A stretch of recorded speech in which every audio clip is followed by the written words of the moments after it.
The koi is trying to do something to it. Look at that. Look at that. Holy cow, look at this.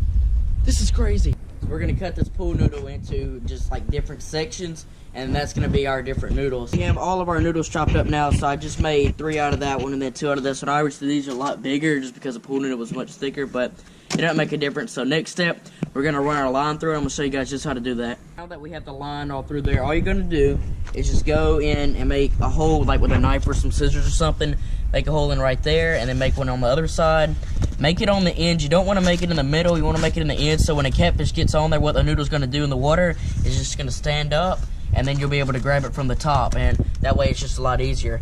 And then what you're going to do, you want to use a really, really strong line for this, just because there's going to be a lot of tension on the line when a catfish gets on there, and it's just going to be better for you to have a really strong line. So what I'm doing, I'm actually using a bit of an overkill, but it's still all right. I'm using an 80-pound braided line, but it's still, it's not bad. Like, you can use any stronger line you want to, but just make sure you're using something more than about 20-pound test when you're setting out noodle lines, especially for, you know, catfish and stuff like that. We have all of our noodle lines all lined up now with the hooks on them and everything. Normally I would put weights on them, but this time I'm not. I just put the hook right on there, had the line on there. And you know, one thing you got to make sure you do with these things is when you're going to set them out, like, you got to know the area that you're setting them out in. You don't want the line to be on the bottom, because if you're going to do that, then you might as well just cast it out there with a rod and reel.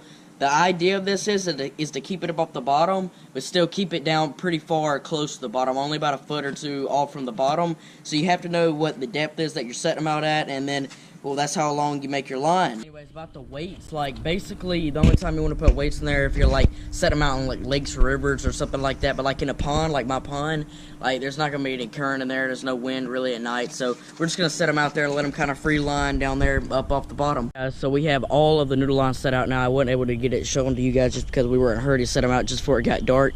So that being said, guys, I'll see you guys in the morning to check them. Alright, you guys, so it is now the next morning. I'm going out here to check the noodles right now. So basically right now only one of them looks out of line. So anyways, yeah, we're gonna go out here, we're gonna check them and see if we got any catfish on any of them. You will not believe what's going on right now. Okay, so that noodle right there, that one definitely has a catfish on it. I can see its tail and everything, but up under, you see that moving? The koi is trying to do something to it. Look at that. Look at that. Holy cow, look at this. This is crazy. This is the big orange fish. I don't know if you guys can see. We're gonna go out there and get this catfish before it gets any more hurt by this koi. Check it out. So there's the catfish right there. But so basically, he's wrapped around this PVC pipe. Here comes the koi again, right up underneath him. This koi has been absolutely terrifying this catfish, and I don't know what he's trying to do with him, or I don't know. He's just been chasing him.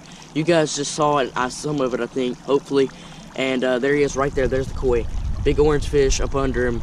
So we're gonna get this catfish in the boat before the koi terrorizes him anymore. Catfish is tangled up in so much line right now. This mono right here, monofilament line, this is not even the line I was using, that's the line I'm using. And guys, I literally had to pull the PVC pipe in the boat because this is the fountain. That's what he got wrapped around. I had to pull it in the boat to even get the catfish in the boat because he was so tied up around it because the koi kept chasing him and he was trying to get away from him, but he couldn't. So now what I'm gonna have to do is I'm gonna have to just cut out all this line and then finally get him unhooked. Finally, I've gotten this catfish all untangled free. He is so messed up though. The hook actually went through his eye right there. And then also his fins are messed up from that PVC pipe, also from that koi on this side. But the fins will heal back, so will the eye. The eye will not like fully heal, but it will like reattach and all that. So that's good and all. But yeah, there he is, about a 5.5 pound catfish. Nice catfish. So let's go ahead and get him back now. So yeah, guys, that was pretty darn crazy that that catfish got tangled up like that and that koi was after him. I don't know why that koi was after him. You guys got to see a little bit of it. I hope you guys did. If you didn't, that koi was just trying to chase him, and that's how he got so badly tangled up in the pipe. And I had to literally like pull the pipe in the boat and then like cut all through the line.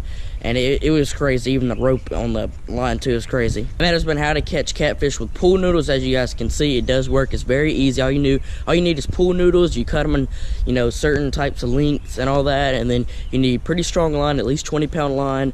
Make it the depth you're going to be putting it out. Don't get it on the bottom. Get it about a foot or two up off the bottom.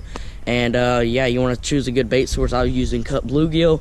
You can use like chicken, any kind of stuff like that. Just make sure it's like a meat source, and well, the catfish will go right to it. With that being said, guys, I will see you guys in the next video. Peace. Father God, I just wanna live life. Lamborghini loud pipes. Remember all the trial nights. Pull up in the Poltergeist. 100,000 on me, yikes. Shot it was sucking too sloppy. I had to roll the dice.